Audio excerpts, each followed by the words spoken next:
Hi, and welcome back to my Kingdom of Isolation. Today, we're going to be reading Freddy the Frogcaster and the Big Blizzard. Now, I think this is a really cool story because it teaches us all about winter weather patterns. And while the storm in Freddy's town may not be one of magical proportions, who doesn't love learning about ice and snow? So let's get started.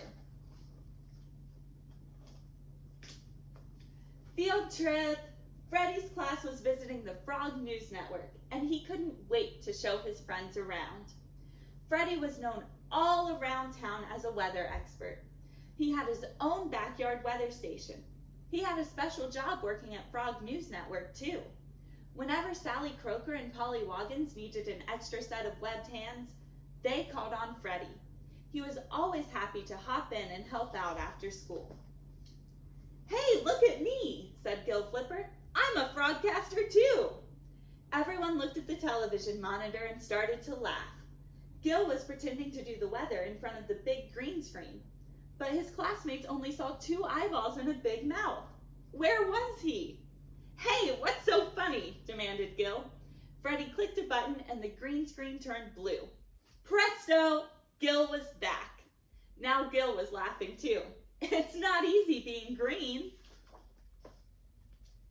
Freddy pointed to an image on his computer screen. "This just came in from our weather satellite. See the big comma shape? That's a winter storm we're watching. There's a big Arctic mass moving in right behind it. Cold temperatures and winter storms mean just one thing. Snow!" the frogs shouted.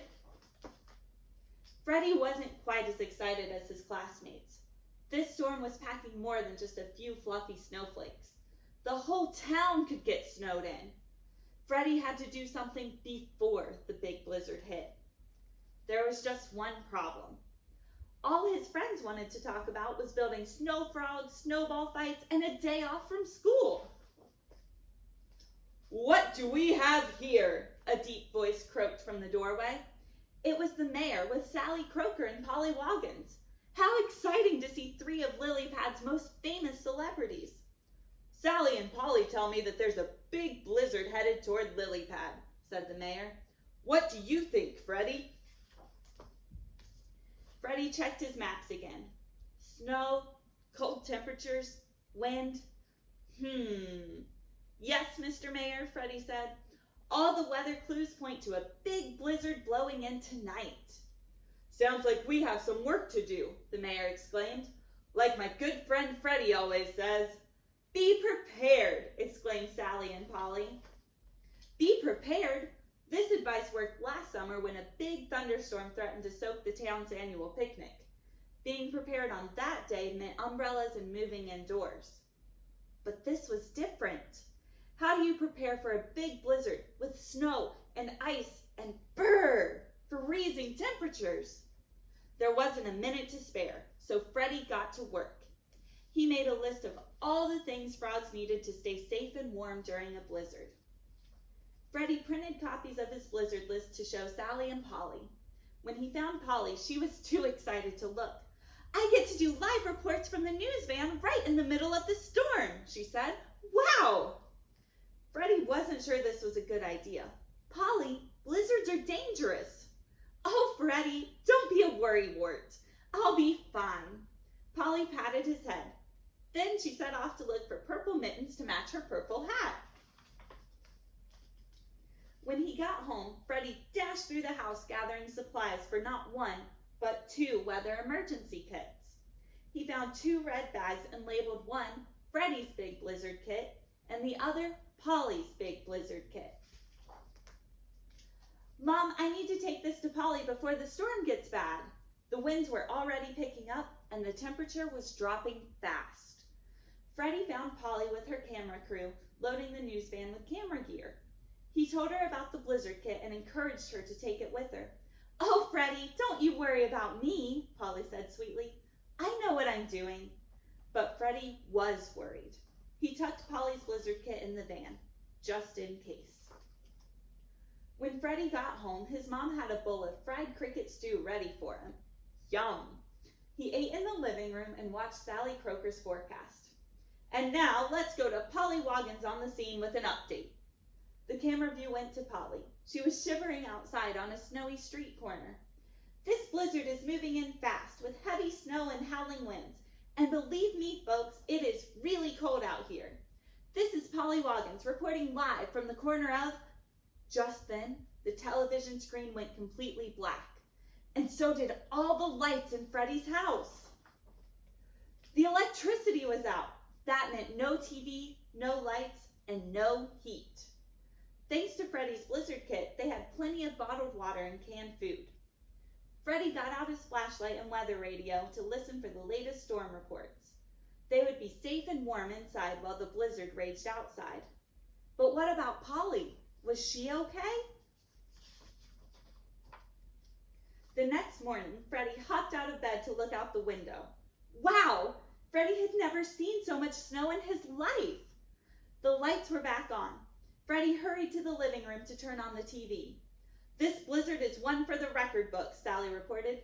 Lilypad has never seen this much snow. Sally looked tired, but she was okay. But where was Polly? Just then, the camera went to an outdoor view. Whew! Polly was safe. The news van got stuck in the snow and they just dug us out, Polly explained. Thanks to Freddy leaving this blizzard kit, we were prepared. Sally looked into the camera, smiled, and said, Friends, you heard it here first. Freddy the Frogcaster has saved the day once again. By noon, snowplows had cleared the streets and frogs were venturing outside. After all his hard work, Freddy was ready for some fun. He met up with his friends at the park. Everyone was bundled up and enjoying the snow. Some were building snow frogs. Others were packing snowballs. Gil Flipper waved to Freddy from the top of Toad Hill. Freddy grabbed his sled and hurried up to join him, happily shouting, Snow Day! And then Freddy finishes the book by leaving us a letter that he wrote about some winter storm terms. So we're going to go ahead and read those because I think they're really fun and important to learn about. So Freddy's note says, Hi friends, brr, it's cold outside.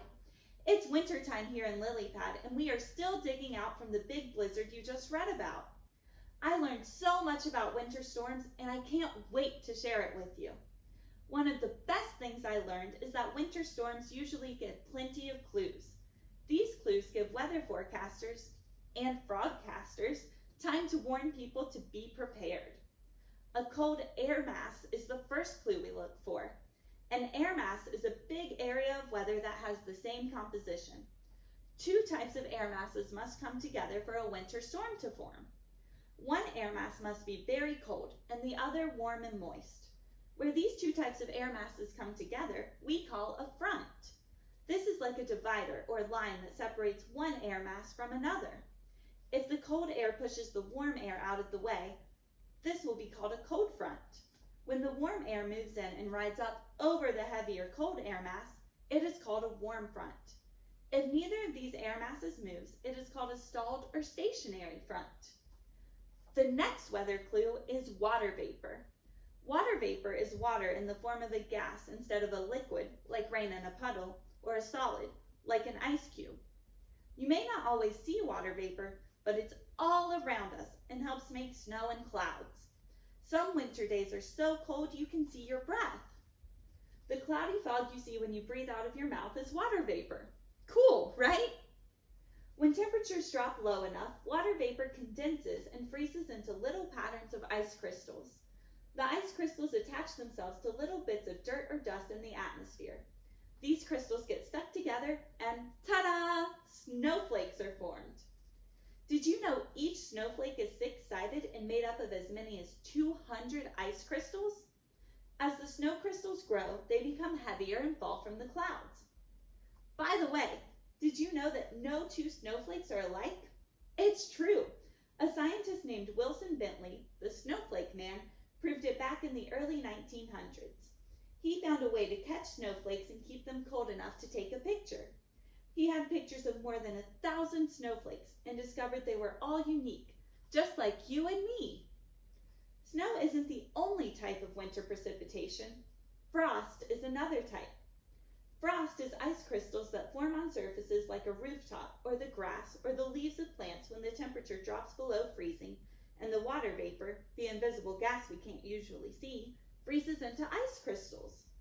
We usually see frost in the morning before the sun melts it away. Frost is more of a problem for plants than it is for people. That's why farmers stay on the lookout for Jack Frost visits in the weeks before seasons. They have to be prepared to protect their crops from freezing. Sleet is another type of winter precipitation. Sleet is raindrops that freeze into ice pellets before they hit the ground. Sleet usually bounces when hitting a surface and does not stick to objects. Sleet can accumulate like snow and can be a nuisance to cars, people, and frogs who are outside during a sleet storm. Freezing rain is another more dangerous type of winter precipitation. It is a liquid, rain, that falls into a shallow layer of freezing air. It then forms a coating of ice on bridges, roads, power lines, and trees. It causes cars, people, and even frogs to slip and slide all over the place. My advice for staying safe during a freezing rainstorm is to stay inside until it melts. Of course, my favorite type of winter precipitation is snow, snow, and more snow. And that brings me back to blizzards. A blizzard is a long-lasting winter storm with strong winds, blowing snow, and dangerous wind chills. Sometimes strong winds pick up snow that's already fallen and create something called a ground blizzard. The National Weather Service defines a blizzard as a storm that contains a large amount of snow or blowing snow with winds over 35 miles per hour and visibilities of less than a quarter of a mile for at least 3 hours. Traveling in a blizzard can become dangerous or even impossible because of the strong winds and blowing snow. When the wind and snow are especially strong, it creates whiteout conditions. When this happens, travelers have no choice but to pull off the road because it is impossible to see where they are going. Wind chill results when strong winds and cold temperatures combine. Wind chill makes it feel even colder than it is. My favorite thing to do when there is a wind chill is to stay inside in front of a toasty fire and drink hot cocoa. When people have to go outside in these conditions, it is important to have every inch of skin covered by super warm hats, gloves, coats, and boots. And not just because your mom or dad says so.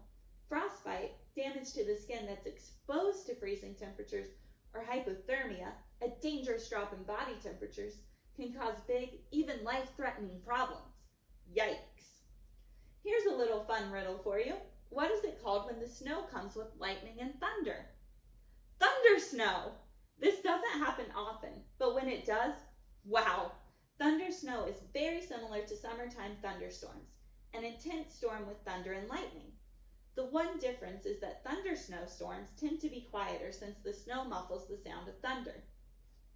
Our blizzard in Lilypad brought a record-breaking amount of snow. One day back in 1921, a place called Silver Lake in Colorado got 76 inches. That's over 6 feet of snow in one day. Can you even imagine? I'm really glad our lily pad didn't get that much. Mountains get a lot more snow than flat places. There's a mountain called Mount Rainier in Washington where it snows every month of every year. One year there was a total of 1,224 inches of snow. Good thing all that snow didn't come at once. Now, my weather-loving friends, you know as much as I do about winter weather. But if you're like me, you'll want to learn more. I'll keep digging for information and will share it online at my website at www.regnerykids.com. Most of all, remember the #1 rule about staying safe in winter weather is to be prepared. Your weather-loving friend, Freddy. Oh, P.S. About that green screen in the story. The green screen didn't work out so well for my friend Gil. He is a green frog after all. But green screens work just fine for meteorologists like my friend Janice the weather machine. She uses a green screen, chroma key is its real name, to do weather forecasts every single day. So even though it looks like she's pointing to weather maps, she's really pointing to a blank green screen. A computer program puts maps or any object onto a video screen that shows up on your television screen. Thank you all so much for joining me as I read Freddy the Frogcaster in the Big Blizzard. Like I said, I obviously think winter weather is really fascinating, so I love getting the chance to share some of those terms and big ideas about winter weather with you guys too. Once again, I hope this story helped you guys learn to be prepared for winter weather, And maybe you learned a little something special about winter too. Once again, thank you all so much for joining me in my Kingdom of Isolation, and I hope you're making the most of your time in your very own Kingdom of Isolation as well. Bye!